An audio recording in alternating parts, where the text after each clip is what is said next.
everybody. Welcome to Strengthen Your Application, a webinar in which we will be offering lots of tips and advice on ways that you can take your application to the next level before you submit your College Prep Scholars Program application.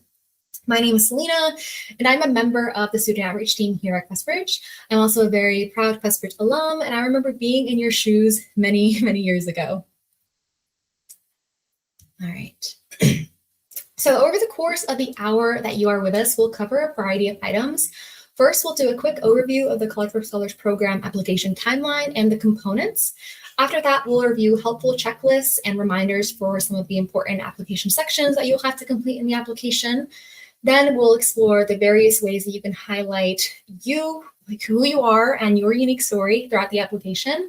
We'll share strategies that you can keep in mind as you work on things like the writing section or the activity section or other parts of the application. And finally, we'll review 2 must-do steps that you should take before you submit your application.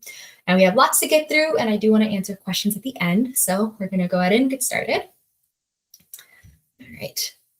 I'm actually going to remove myself from the screen so that you all can focus on the content itself.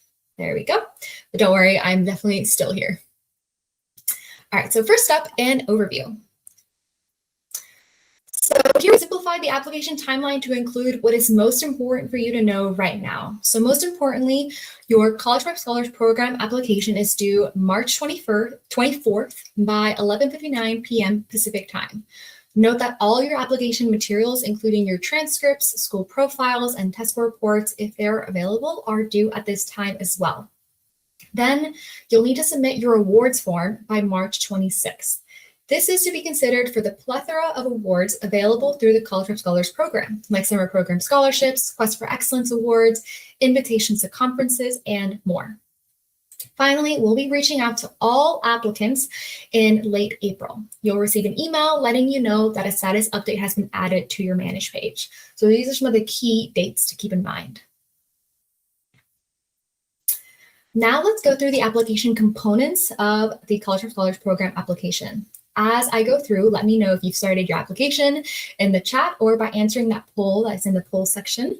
If you have, share which section you're currently working on too. So the application sections here in blue are the ones that are due by Tuesday, March 24th. This includes all of the sections in your application like the personal, household, references, academics, activities, and writing, as well as college interests. And then there's the additional information section, which you can complete if there is additional information that you'd like to share.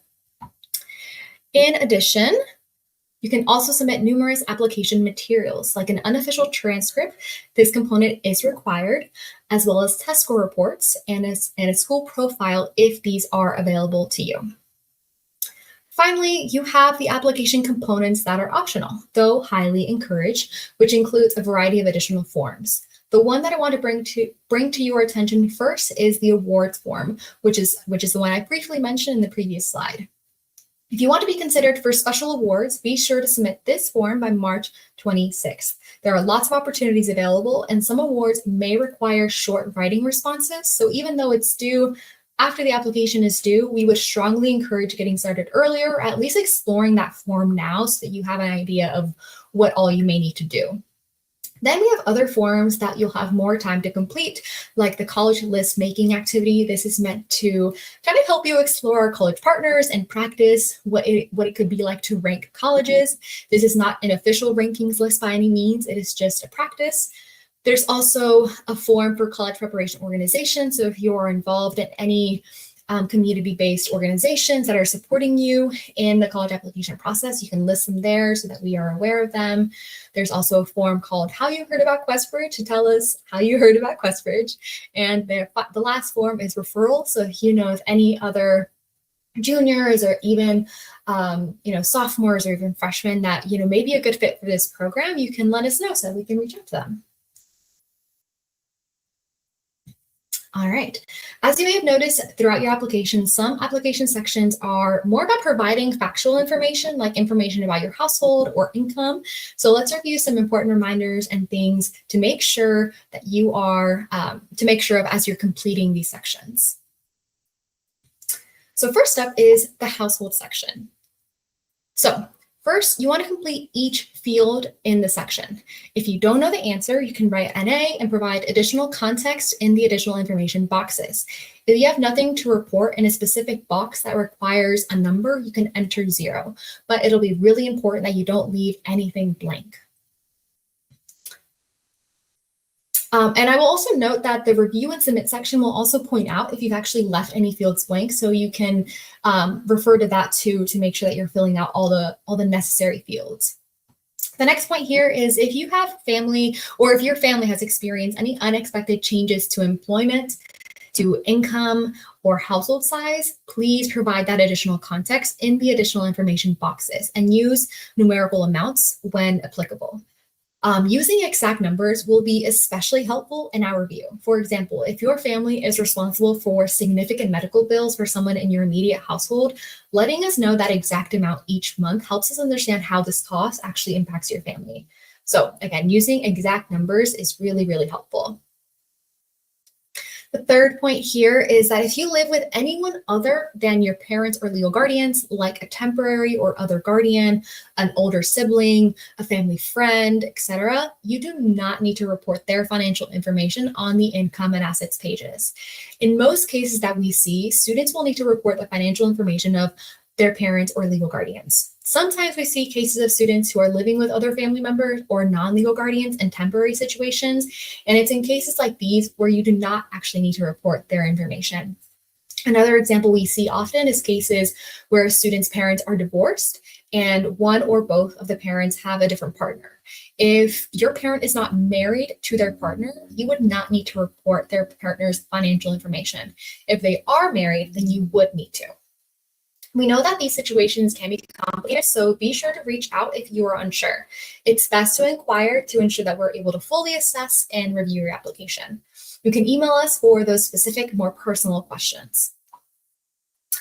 And the fourth point here is to ensure that each income source in your income and assets section is only reported once. Check that the total household income accurately reflects your family's income.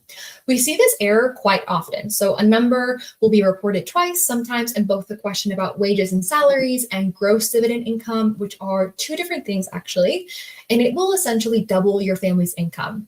And as a general rule of thumb, any number on your family's tax documents should only be reported once.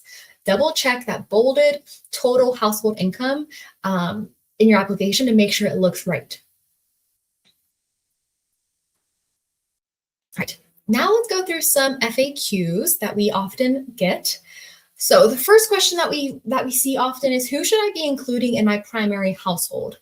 Your primary household typically refers to the parents and legal guardians that you live with the majority of the time, and you should include individuals who live in your home and who are financially supported at least 50% by your parents or guardians if applicable.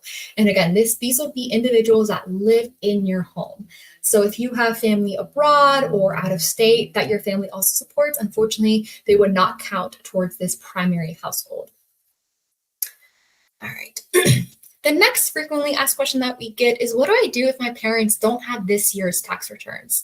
So if your parents or legal guardians don't have 2025 tax returns, you can use W-2 forms, bank statements, or other records of income like investment reports if necessary to estimate that household income and answer the questions to the best of your ability. And it is okay to use 2024 tax returns if that income is similar. We also often see questions about not having tax returns because their income may be international, in which case we ask you to lean on those other documents to provide as complete of a picture as you and your family can provide. If there is an international income, you can convert that to US dollars too. All right. And the last frequently asked question that we frequently get is, do I need to report non-custodial parent income? So yes, you are required to report non-custodial parent information to us and to colleges in the future, except in very specific cases. So as a reminder, a non-custodial parent is a parent with whom you live with less than 50% of the time. So we often see this when parents are separated or divorced or may have never been together.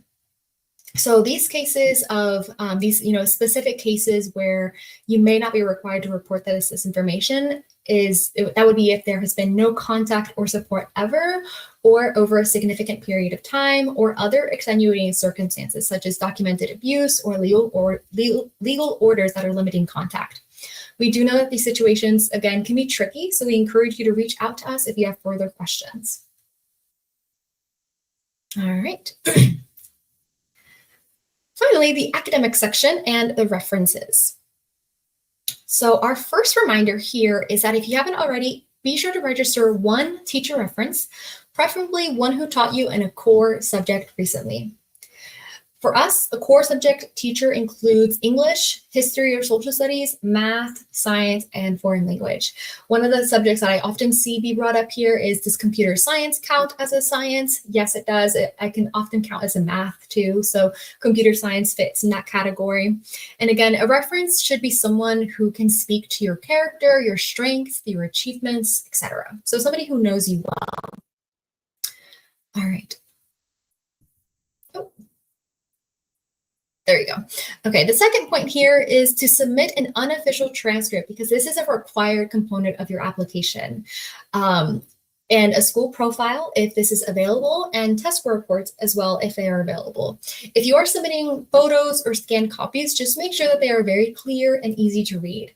We recommend reviewing the file that you've uploaded to check that it's easy to understand and that it's clear, because if you can't make it out, or if you can't read what your document says, then we definitely won't be able to either. Since this is an integral and required part of the application, the transcript in particular, not being able to read your transcript would negatively impact the review of your application. So if you're taking pictures, that is totally okay. Just make sure that they're clear and legible. All right. The third point here is ensure that you've listed all of your 11th grade courses that you're currently taking and those that you plan to take, especially if they are not listed on your transcript. So if you have a course that you're taking in the fourth quarter, or later in the semester, and it's not on your transcript yet, be sure to definitely include those in that section of the academic section where you can list all your courses. All right. And if a dual enrollment course does not appear on your high school transcript, you need to submit an additional transcript from that other institution. Again, this is only the case if a course you've taken does not appear on your high school transcript. So if it does, if that course is on your transcript, then you're all set, okay?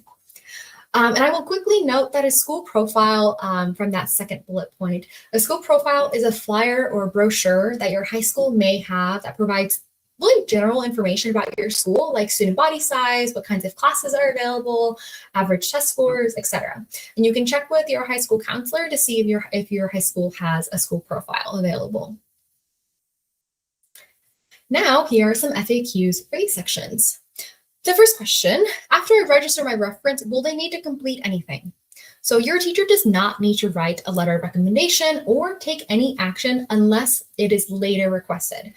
Now, please note that your teacher being selected or not selected to submit a reference does not reflect your chances of being selected as a College Prep Scholar. How do I include dual enrollment courses in my application? So if you are taking a dual enrollment course at an institution that is different from your high school, please add it in the institution section and select other institution as its type on the academic page of your application. Another similar situation is if you've attended a previous high school and your grades from your previous high school don't appear on your current transcript. If that's the case, you would similarly add your previous high school to the institution section.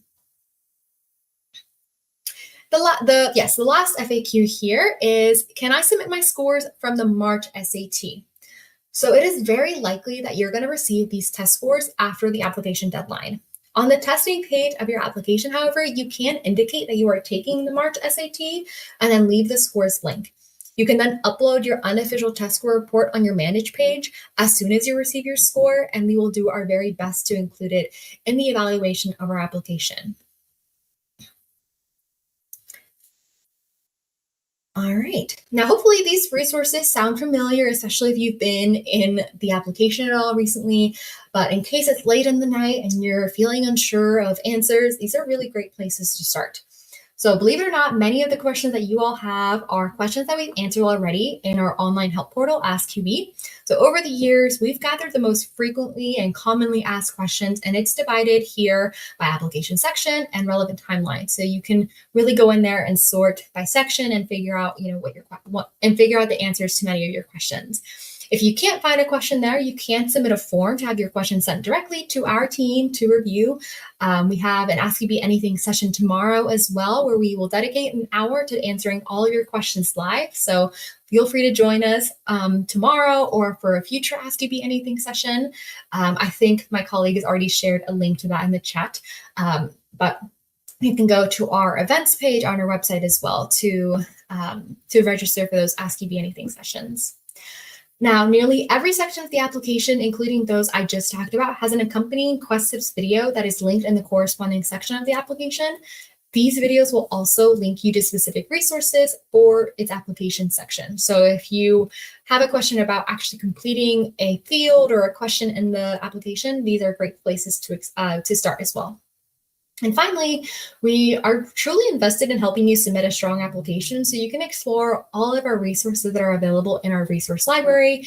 And these will all help you throughout the process of not only applying through the College for Scholars program, but also later on when you're applying to college. One of my favorite resources is the Income and Assets Guide, which explains each question in the Income and Assets section. So that's a really great resource to lean on if you're curious about various components of that section. Now, let's explore the various ways that you can highlight your story throughout your application. Now, believe it or not, the activities section is one of the first places where your story really starts to come together. Through the activities section, we are really trying to understand the various ways that you contribute to your family and or your various communities. The College of Scholars program application in particular provides a blank canvas to really talk about all the ways that you're involved. And we guide you with some categories and guiding prompts, but how you use this space really is up to you. So there are 3 main categories into which you can organize your activities. So the first is paid work, then there's home or family responsibilities, and last there is extracurriculars and other activities. Now, before you jump into this section, take some time to brainstorm. You want to be intentional about both what you include and how you describe these activities. To get you started, you can consider including activities that take up a significant amount of your time, that may be really meaningful or significant to you, that highlight your joys and your passions, that exemplify your leadership and your growth, and that might connect to potential fields of interest or careers of interests. Now, let's walk through some examples now. All right, so consider some of these reflection questions to describe your involvement for each of these different categories. I recommend writing some of these questions down or downloading our Acing Your Activities section editable PDF that can help you with the brainstorming process. So that is linked below as well. But for the paid work, you can think about, why are you working and how do you use your earnings that you make? Are you using it for family expenses? Are you buying personal items? Are you putting it away in savings? What are your responsibilities at work and what have you learned? And I really encourage you to be thoughtful and intentional here, right? Think about those concrete skills that you've been building or maybe even the bigger lessons that you've learned through your work. Also, we encourage you to include how much of a time commitment this is, right? That'll really help us understand how much time, paid work might take up out of your week or out of your day, because that might mean that you don't have time for other extracurriculars or clubs or things like that.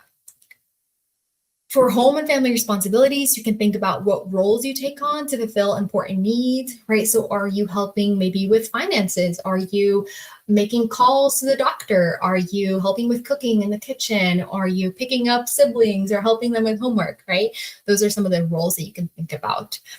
You can also talk about why you take on these responsibilities, right? Why is this important to you? Why have you stepped up to the plate, right? And also think about, what impact does this have? How is your family affected or impacted by your involvement in these home or family responsibilities? And lastly, for extracurricular and other activities, what responsibilities or roles do you take on and for how long? Leadership can look like a lot of different things, right? For some people, it might mean being a secretary or being a vice president of a club. But for others, it could be being a mentor or really stepping up at soccer practice, by helping the coach in some way or another. So really think about your responsibilities and how that might be, that might translate to leadership, right? Or taking that initiative. How do you engage meaningfully in the communities around you? What accomplishments are you proud of? Right. This whole application, right? But especially in the activity section, it is your opportunity to kind of brag about yourself a little bit, right? It is okay to feel proud of all the things you might be involved in, the things that you take on. So it is definitely okay. And we encourage you to write to talk about your accomplishments and to explain them. And if applicable, how does your involvement connect potential careers, right? If you're involved in something that's kind of inspired a potential job in the future, tell us about that, right? We want to know why you're engaged in all these activities. All right, so now we'll walk through some actually written examples of how you could talk about these various things. Right. So, like I said, the first category that you'll be asked to share about is any paid work that you might be involved in, like a part time job, an internship, or a side gig that you might have. So, this is a made up example of a student who is a neighborhood babysitter. I want to emphasize that how you organize your information is actually entirely up to you. But you do want to consider which important details you want to include and then think of the best way to convey that information. You could use bullet points, you could use paragraphs, you could even use a mix of the two. So here, our fictional student has created a header for the activity and then briefly mentioned a time frame. So this is a really valuable detail to include. It gives us context that helps us, really understand how you've spent the time, how the student has spent their time. The description then reads, I babysit 2 to 3 times per week for a family in my neighborhood. My responsibilities include preparing snacks, planning kid-friendly activities, and helping with homework when possible. This job has taught me how to be a good role model and manage multiple tasks at once. With the money that I earn, I help my family with our weekly groceries, and I also save some of it for college or my own expenses. I love working with kids, and it brings me joy to contribute to my family in any way that I can. I want to highlight other really valuable or important details here. All right, so like that first one, like I mentioned, is providing a time frame. This is really helpful because it shows how long the student has been doing this, right? So providing time frames is going to be really valuable. The other thing here is that they've showcased their responsibilities, right? And what they've learned from this job in particular. And in this second paragraph, they really do explain how they use the money that they earn and why they're taking on this paid work. And so just through this one example of a paid work opportunity, we're starting to really form a picture of who this made up student is, right? So these are some of the things that you can keep in mind as you are writing your own, paid work descriptions, if you have paid work. The next example is focused on home and family responsibilities, and it takes a different approach to organizing information. It breaks it down into weekdays and weekends, and then it has a short paragraph that provides a little bit more detail, like what skills they learned, what the impact of their involvement is, and why they take on their responsibilities. And these nuggets of information, again, help us understand what your story is and what makes you you. What matters and is important to you really matters and is important to us as well.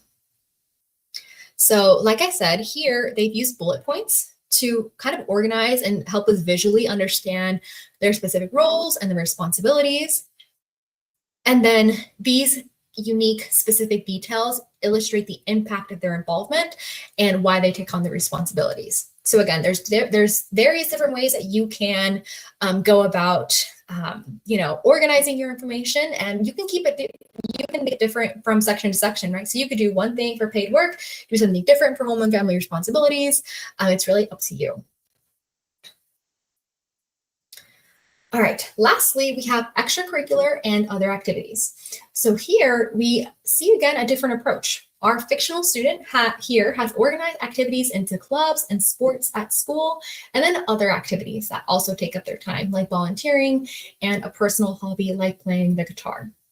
So in the paragraph, they summarize why they're involved and how these activities have helped this student become a leader, illustrating how they've grown and how they've applied their skills, and even mention a cool accomplishment like playing at a local festival and fairs. So this really shows us that this student is committed and motivated to their art.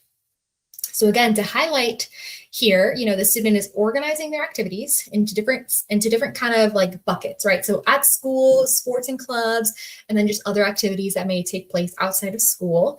I really like in this example that there is those specific time ranges, right? From 9th to 11th grade, bi-weekly, or 10th to 11th grade, weekly during lunch. Again, it really helps us visualize how much time is this taking up in your day or in your week. So that's really helpful to see. And then again, these details highlight why these activities are meaningful, what skills they've learned, and again, those accomplishments that really just help us get to know the student better. So again, all three very different approaches, but all three, really exemplify the students' passions, their joys, why they're doing these things. So again, I encourage you to kind of explore how you want to take on writing about your activities. All right. So now let's shift gears to the writing section. There is actually a poll that we're going to launch about whether the College for Scholars program application is the first time you're writing about yourself. So feel free to take that poll.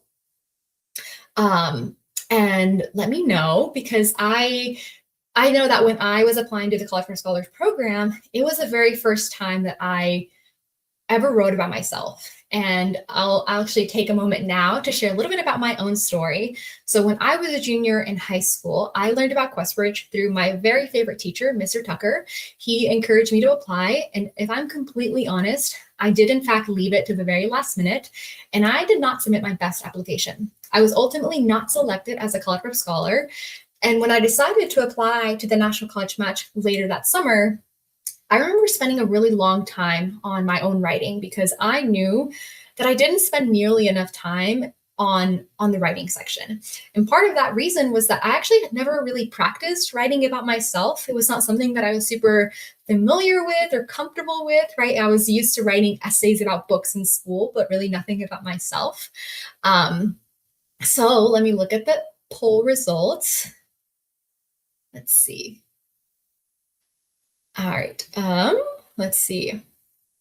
Okay, wow, there's a good mix in here about whether this is your first time or it's not your first time. So it's actually really awesome to see this mix. But it seems like a lot of you might be in that similar boat of this being your first time. And if this is not your first time, then you are already one step ahead.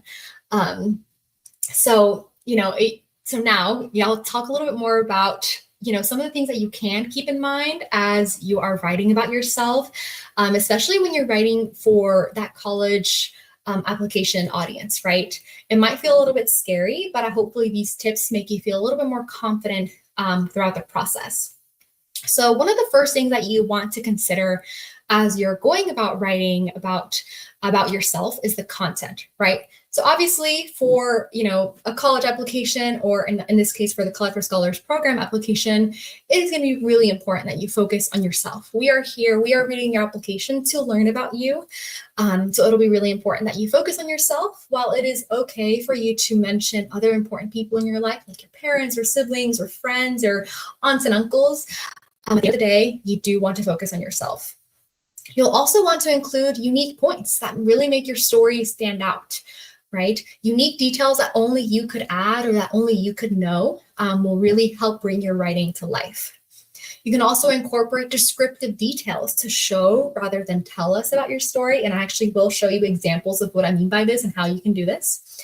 And the last thing is that you really do want to try to use a positive lens to highlight your growth throughout your writing, right? So even if you may have gone through something difficult, it'll be important to show us that you are ready for that next challenge. And that next challenge could be college, right? We want to know that you are ready for whatever is next in your journey. The second thing that you really want to keep in mind is the structure of your essay. It's going to be really important to use paragraphs to help you plot the direction of your essay, right? So you want to have an introduction, you want to have a middle, you want to have an end, and you want to organize these through paragraphs. You'll also want to use transitions to help the reader move from one paragraph to another, right? So if you're jumping topics, it might feel a little bit disorienting for the reader, be like, oh no, like where are we going in this story? What's coming next? So including transitions to make sure that you are connecting each sentence to the next is going to be really important. And finally, bringing your essay full circle by ensuring that each idea feels connected through your writing. So as we are moving through your essay and your story, I should know why you've included every detail, right? It should make sense why these details are all important because it's connecting to this full circle story or theme of your essay. The last thing are mechanics. So, these might be the things that you don't think about too often, or maybe it's one of the things that you're most focusing on. But it is really important to, once you're a couple of drafts in, check for grammar, right? Capitalization, punctuation, spelling, things like that. Reading your essay will be really helpful as well. You also want to vary your sentence length to create an engaging and sophisticated essay. If every single one of your sentence is, I love bread, I love fruit, I love, X, Y, and Z, it's going to get repetitive, right? So incorporating different sentence lengths and structure will help create that engagement and dynamic story. And finally, you want to review your word choice to ensure that it sounds natural and authentic to you. If you're finding that you are going to the thesaurus for every second word, you don't need to do that. It's okay to use the words that are coming naturally to you. If you want to challenge yourself and use, a new word here and there, that's totally okay. But you do want to make sure that at the end of the day, you feel like you wrote that essay. It's your words, it's your tone, it's your voice. That'll be really important, and it'll help us, again, get to know you better. All right. So in the following examples, I'll be focusing on the various content elements that can really elevate and highlight your story. So let's start with focusing on yourself. So again, these are all made up examples, but they will illustrate how you can do these things, right? How you can focus on yourself. So in this first paragraph, we have, growing up with my grandparents may have been a different experience compared to other kids my age, but it has shaped me into who I am today. Taking care of my grandmother while she was sick pushed me to start taking care of myself now and inspired me to create fun and delicious meals that were healthy and affordable. And even though my grandfather's around-the-clock care meant I couldn't spend my weekends with my friends all the time, I did appreciate the opportunity to listen to his stories and grow our vinyl collection together, inspiring me to create a band that practiced in our garage. So let's see what some of the things are that really help the student focus on themselves. So here we see how this highlighted section illustrates how you can focus on yourself even when your story does involve others. For example, you can talk about how others inspire you and include details on what exactly they've inspired you to do or to be, like in these highlighted sections. So in this first example, it inspired the student to, have fun in the kitchen and create really fun, yummy meals, right, that were healthy and affordable. This student is also really appreciative of the opportunity to listen to his grandfather's stories and collect vinyls together, right? And how that, little practice with his grandfather inspired them to create a band, right? That would practice in their garage. So it's little connections like that to really help us to help us understand what has shaped you and who you are now. All right, let's go on to the next example. So another way that you can really highlight your story is by using unique and descriptive details that only you could add to your story. So let's read this paragraph. When I took on a job as a summer library intern last summer, I didn't expect it to change the course of my goals and dreams. My family had always pushed me towards a scientist, like becoming a doctor or a surgeon, but the quiet of the library and research drew me in. While obvious now, I learned that being a librarian isn't just buying and shelving books. There's programming, archiving, and even detective-like work to find answers to every patron's questions. This is what drew me in the most. being able to piece together pieces of a puzzle to make an impact. The experience made me reflect on the ways I most enjoy serving my community, like when I tutor students at school or volunteer at our local voter registration center, which is using information and knowledge to empower others and bring people together. So these three, oh no, I went too far ahead.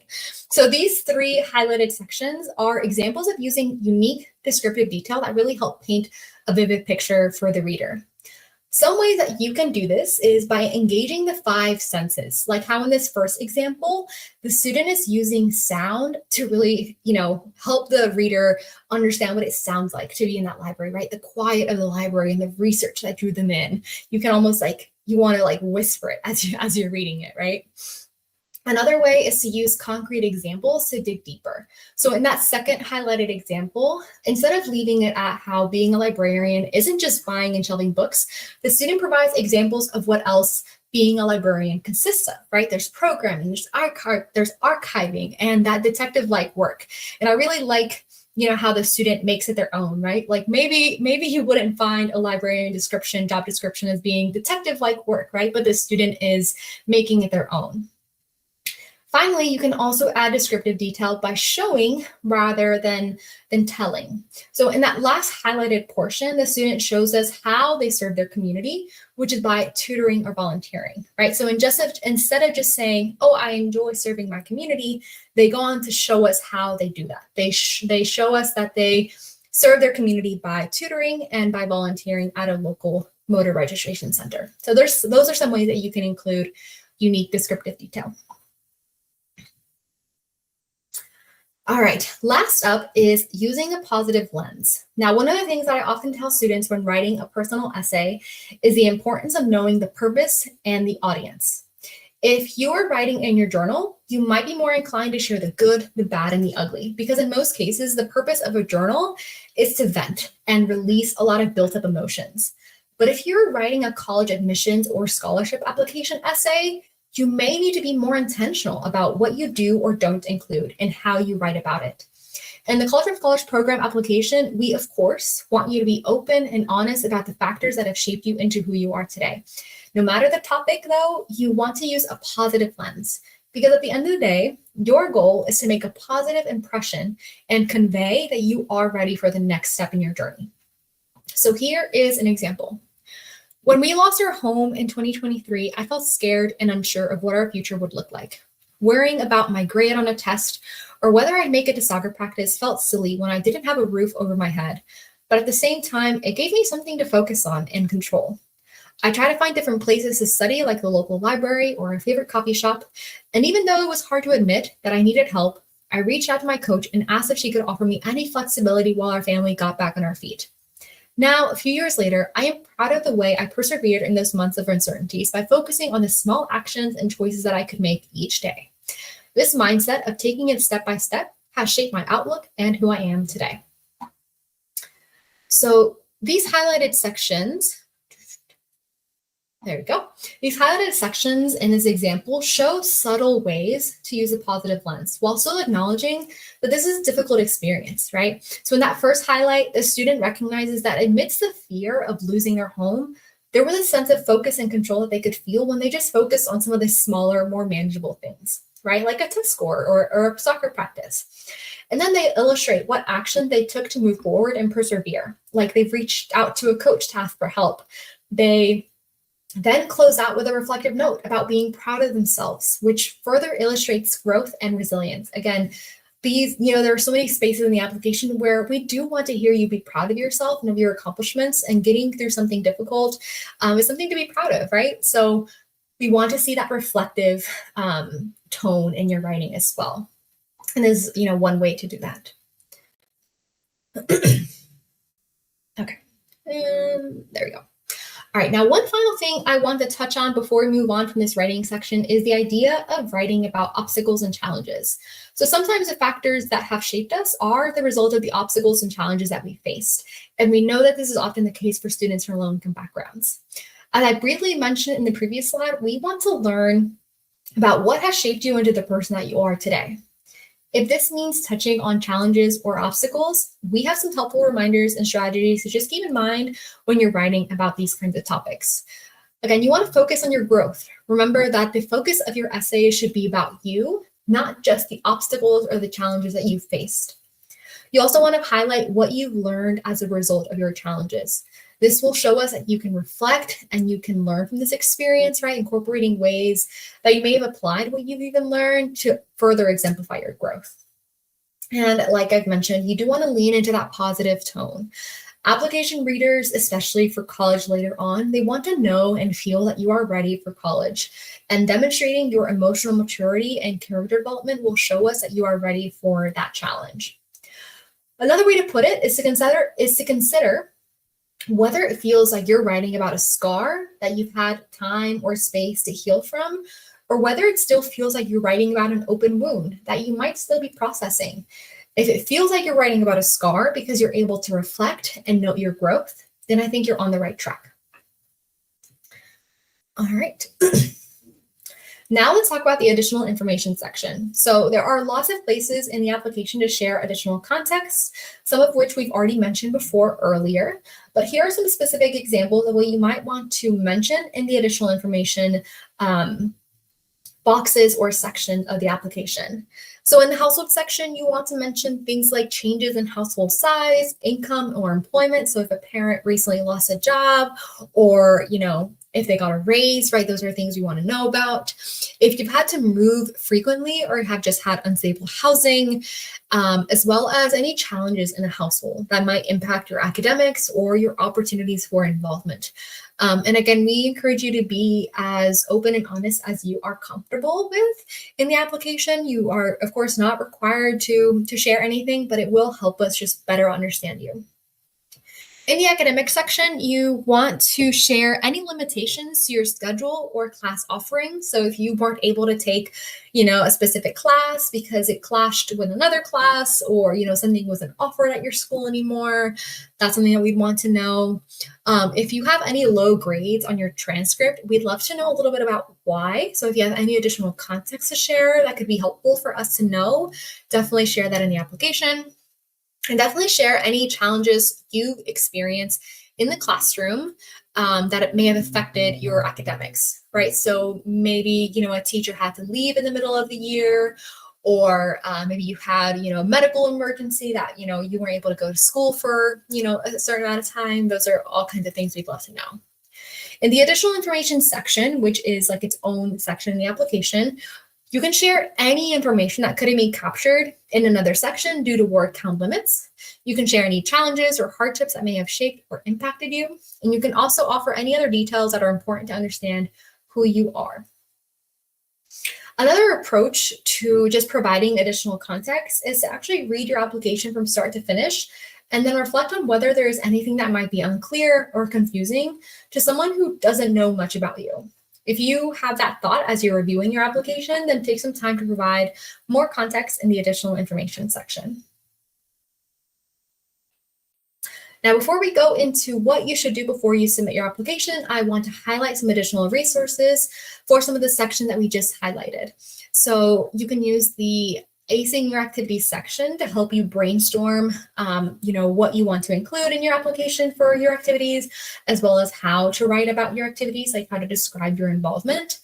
We also have a page on our resource library for how to write a college essay. This will really talk you through all the big and small steps of what goes into writing a college essay. So I would recommend this resource as well. And then if you have no idea how to write about, something that you need to include in your application in the additional information section, take a look at our additional information guide. This will help you really narrow in on what you need to share and provide some tips and tricks for tackling that additional information section. All right, we're almost at the end, so hang in there. And now we're going to review what you should do before you are ready to submit. So first up, reflect on your application. So if you can, I strongly encourage you to take some time away from your application before you submit it. Not only is this going to help you look at your application with fresh eyes when you get back to it, But also a college application is a lot of work, right? And even a College Prep Scholar program application, which is just for, getting ready to apply to college, this is still a lot of work. So leaving it to the last minute is not advisable, which, I'm saying that from experience because that's what I did. But especially if you're wanting to make sure that your application shines, starting early so you have that extra time later is going to be really, really helpful. Once you've completed your application, use the following reflection questions to just better assess which sections or areas you can improve, which ones might need some editing or even some rearranging. So for example, are there topics I've explored multiple times? So if your essay and your activities are all talking about the same thing over and over again, is there something else you can maybe highlight? Is there anything missing about who I am? Does this application demonstrate growth and self-awareness? Does this application give a peek into who I want to be in the future? Does this application feel authentic and representative of me? And how does each piece of the puzzle, or each piece of the application, come together as a whole?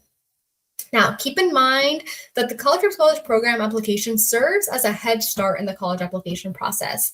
The time that you spend now fine-tuning and strengthening your application can really help you once you start your college applications in the fall. So really, your future self will 100% thank you. And I, again, say that from experience.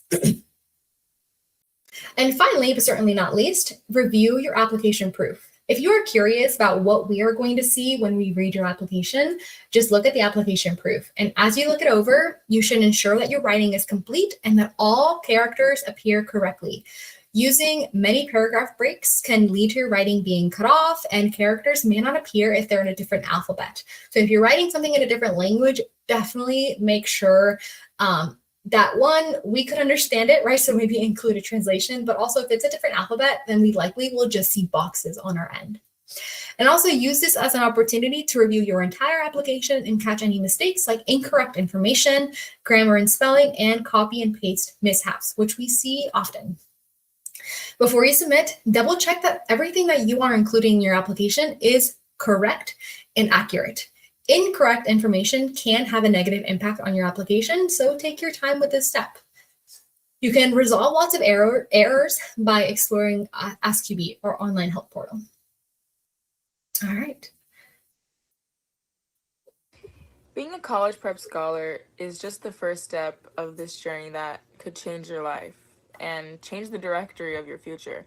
And, being a college prep scholar truly puts into perspective one's own diligence and hard work. It really shows you that all your hard work truly is worth something and that there can and will be fruits to your labor. And, having the title as a college prep scholar constantly reminds me that it was all worth it and that I shouldn't stop now, and it constantly motivates me to continuously put my best foot forward, try my hardest, stay motivated, and keep working hard.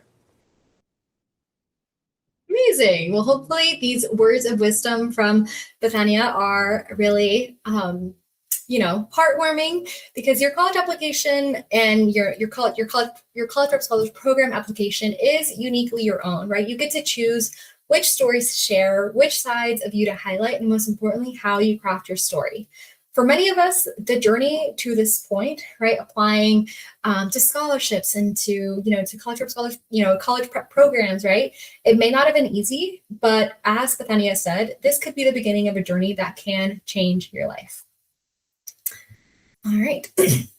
That is the conclusion of our webinar tonight, Strengthening Your Application, and we are so happy that you joined us tonight. As a reminder, your application is due Tuesday, March 24th at 11:59 p.m. Pacific time, but we encourage you to submit earlier so that you have time to work on your awards form. We can't wait to read your applications. Thank you so much for joining.